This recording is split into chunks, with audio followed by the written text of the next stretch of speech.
What if the dream of flipping a house for a massive profit quickly turns into a financial nightmare that completely drains your entire savings account?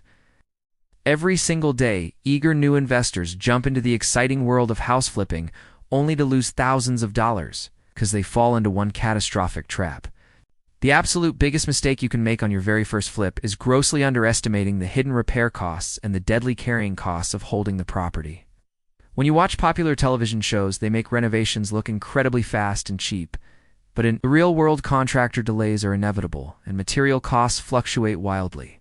Every extra month that the house sits unsold, you are actively bleeding money on property taxes, insurance, utility bills, and expensive hard money interest payments.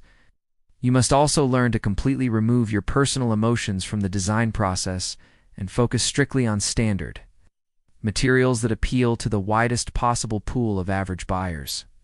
Over-improving a property with luxury finishes in a working-class neighborhood is a guaranteed way to shrink your profit margin to zero because the local market simply will not support your higher asking price.